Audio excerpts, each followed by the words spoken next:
Assalamualaikum warahmatullahi wabarakatuh.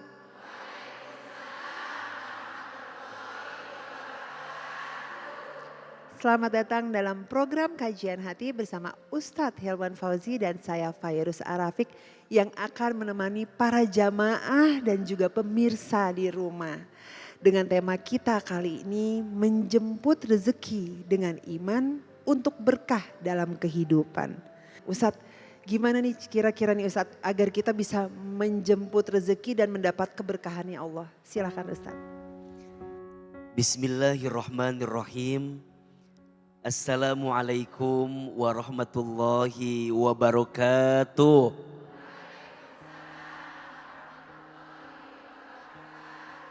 Bunda, menjemput rezeki dengan iman untuk berkah dalam kehidupan. Setiap kita ingin mendapatkan rezeki yang berkah. Bukan hanya banyak, tapi berkah. Ma maknal barokah. Apa itu berkah? Berkah itu artinya ziyadatul khair. Bertambahnya kebaikan. Saat kita menjemput rezeki harus dipastikan bahwa rezeki itu mendatangkan kebaikan. Bahwa rezeki itu mendatangkan ketenangan.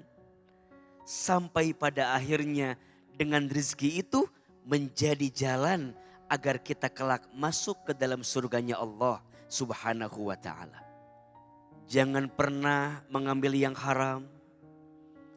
Jangan pernah menzolimi orang lain. Karena mohon maaf, ternyata urusan harta, urusan rezeki nanti akan diminta pertanggungjawabannya di hadapan Allah Subhanahu wa taala. Nabi SAW bersabda, "La tazulu qadama 'abdin yaumal qiyamah hatta yus'al." Tidak akan pernah bergeser kakinya seorang hamba ketika nanti hari kiamat sebelum dia ditanya beberapa pertanyaan. Yang pertama, manusia akan ditanya tentang umurnya, an umrihi fi ma'afnah. Dihabiskan untuk apa? Yang kedua, tentang ilmunya, wa an ilmihi fi ma fa'ala. Ilmunya diamalkan untuk apa? Yang ketiga, manusia ditanya, wa an jismihi fi ma ablah. Tentang tubuhnya digunakan untuk apa? Dan yang keempat, wa an malihi min aina iktasabah wa fima anfaqah. Tentang hartanya, dari mana dia dapatkan dan kemana dia belanjakan. Maka urusan menjemput rezeki dijelaskan dalam teori ekonomi syariah. Ada beberapa cara yang bisa kita hadirkan. Satu, bisa lewat jual beli. Dua, bisa lewat kerjasama. Tiga, bisa lewat sewa menyewa. Itu adalah bagian daripada cara Islam menghadirkan jenis-jenis untuk kita memperoleh rezeki. Jangan sampai mengambil riba.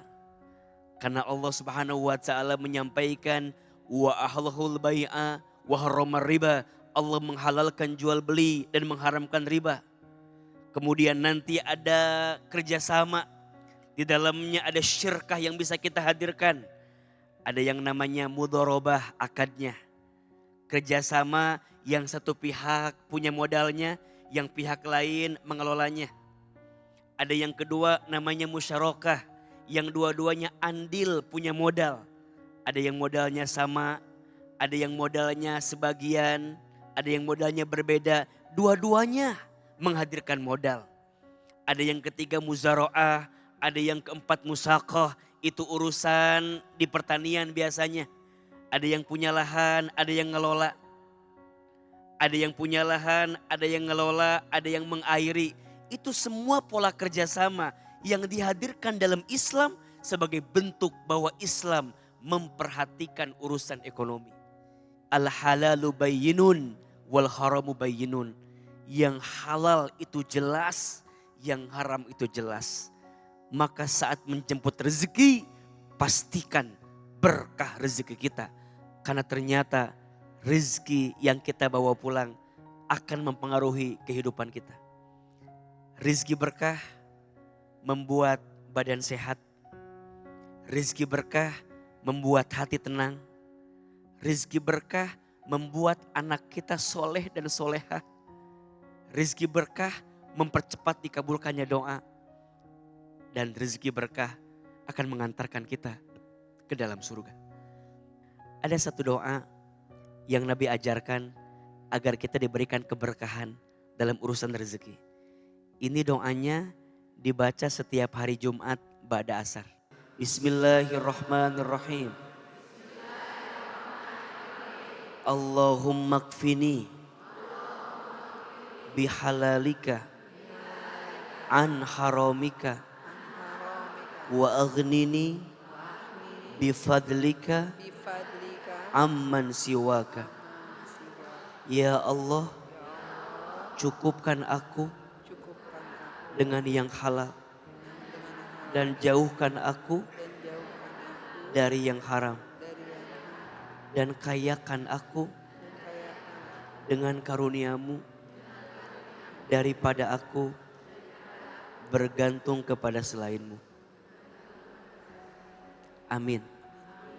Baca dan amalkan doa ini. Semoga Allah berkahi rezeki kita semua. Amin ya Rabbal Alamin.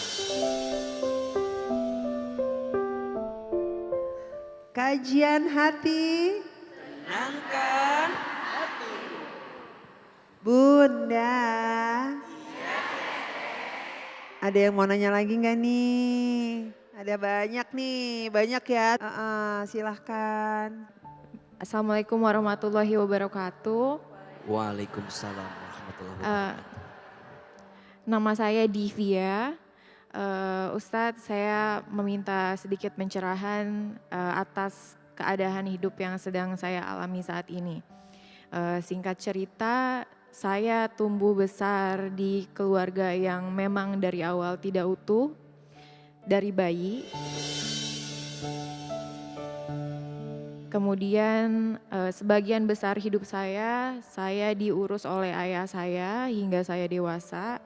Namun keadaan hidup saya ketika saya diurus oleh beliau itu tidak stabil secara emosional dan juga tidak disertai kasih sayang yang cukup menurut saya sebagai anak.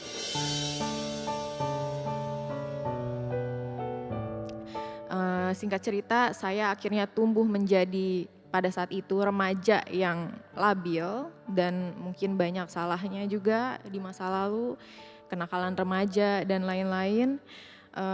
Dan saya melakukan hal-hal yang banyak memutuskan keputusan-keputusan hidup yang cenderung bersifat shortcut.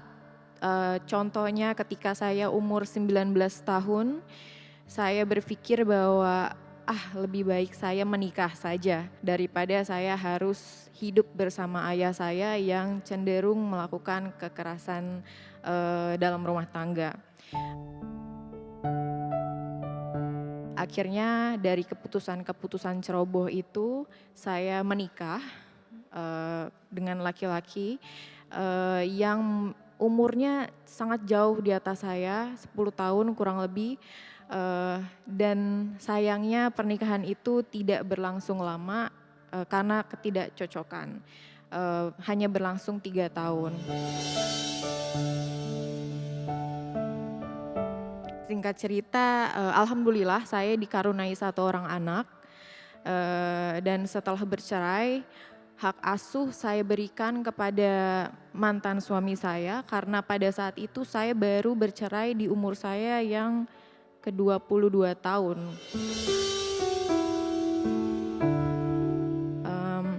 Singkat cerita, saya membangun hidup saya kembali. Kemudian saya bertemu dengan laki-laki yang baik saat ini di usia saya yang ke-30 tahun. Dan alhamdulillahnya beliau ingin menikahi saya dan memiliki niat yang baik untuk saya. Namun ketika saya meminta restu kepada ayah saya tidak memberikan restu tersebut. Untuk informasi, saya sudah tidak berkomunikasi dengan ayah saya semenjak saya bercerai di 2019. Sebagai seorang anak, saya meminta izin kepada ayah saya, namun beliau menentang. Akhirnya saya terpaksa untuk mengajukan sidang wali adol ke pengadilan. Beberapa teman saya berkata bahwa tidak apa-apa jika janda itu menikahkan dirinya sendiri, tapi saya sendiri tidak yakin karena banyak simpang siur kabar yang tidak valid gitu Ustadz. Jadi saya mau bertanya, apakah benar janda itu bisa menikahkan dirinya sendiri?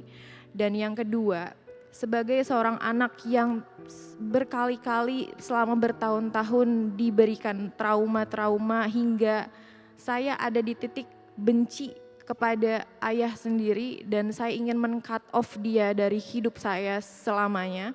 Apakah tidak apa-apa Ustadz seperti itu? Ketika kakak cerita untuk mau menikah, kemudian minta ayah menjadi wali, dan beliau jawabannya tidak mau. Karena beliau ngerasa melihat anaknya ini tidak ada kebaikan, kira-kira begitulah kesimpulannya. Iya betul Ustadz. Terus ketika kakak bilang, aku ingin menggunakan wali adol, bagaimana respon ayah ketika itu? Beliau tidak mau bertemu kepada saya sama sekali. Jadi ketika saya mengkomunikasikan saya ingin menikah, saya minta tolong kepada kakak laki-laki saya untuk memforward chat saya kepada ayah saya. Namun ayah saya balas kalau beliau tidak ingin bertemu. Hanya seperti itu, sehingga akses semuanya ditutup. Dia hanya membalas, jangan berharap untuk bertemu saya. Jika memang papa menyaksikan ini, kalau memang papa tidak memberikan restu, saya tetap akan menjalankan sidang wali adol. Saya juga akan membuktikan kalau Divya yang dulu itu sangat berbeda dengan Divya yang sekarang. Dan laki-laki yang Divya pilih adalah laki-laki yang baik. Bunda,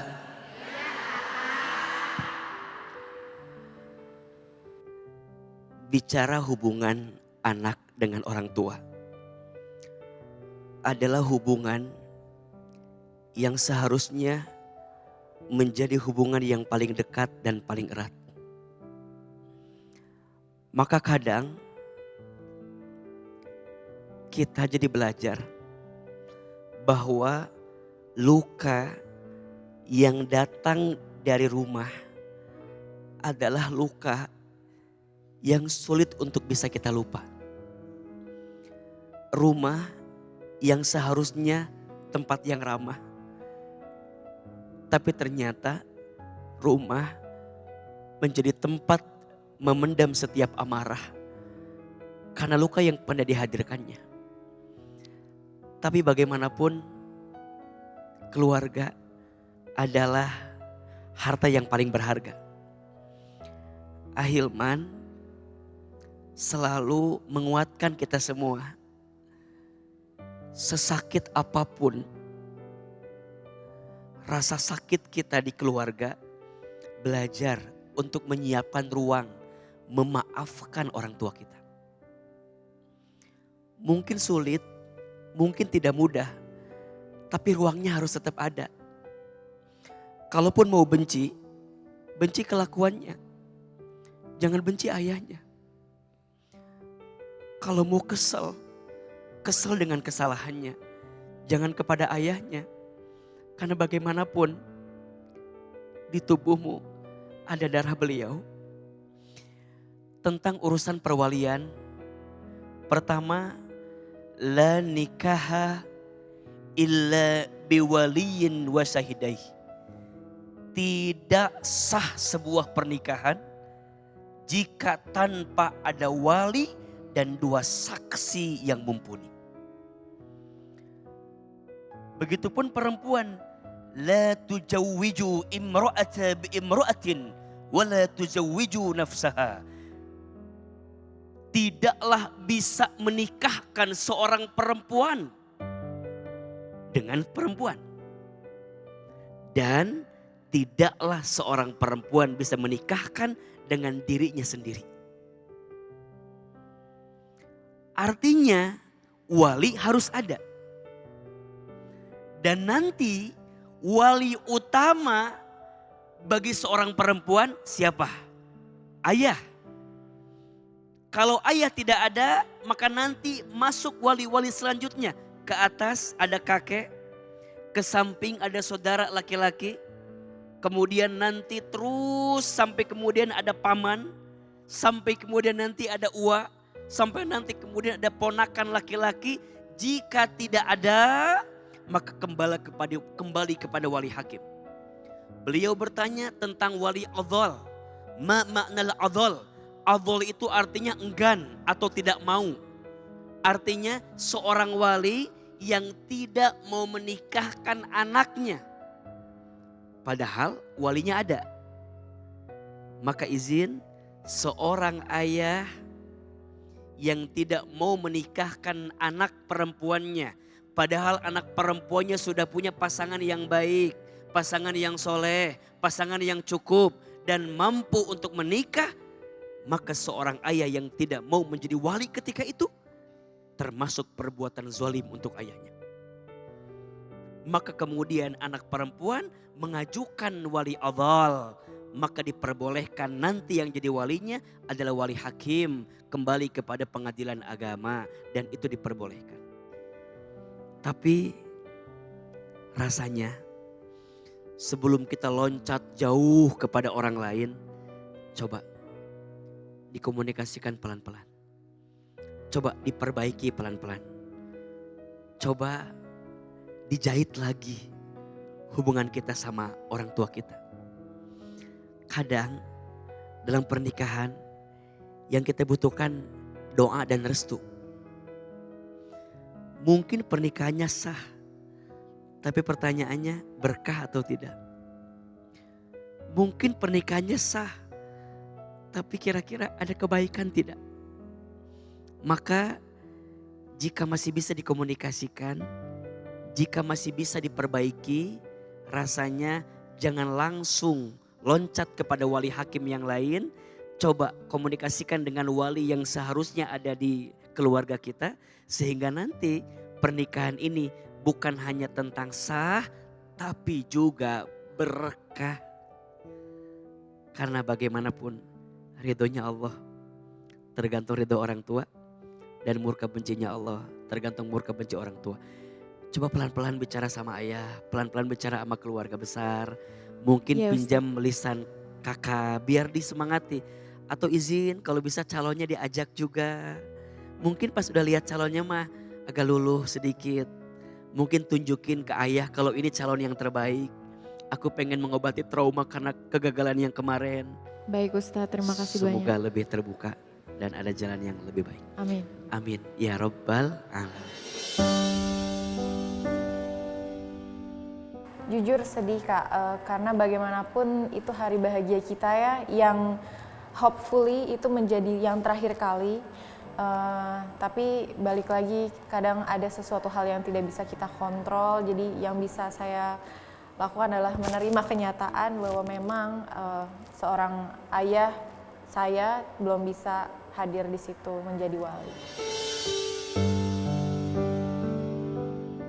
Justru kalau misalkan papa nonton, aku cuma pengen bilang apapun yang papa pikirin itu semua salah. Mungkin papa berpikir kalau Divya itu masih menjadi Divya yang dulu, tapi sekarang Divya udah 30 tahun dan sudah dewasa, sudah hadir secara penuh untuk memutuskan keputusan yang lain. Contohnya seperti menikah, bukan pernikahan yang dulu dan laki-laki yang Divya tunjuk menjadi calon imam itu laki-laki yang baik. Semua manusia itu punya masa lalu dan apa yang udah berlalu ya sudah ditutup sampai situ saja.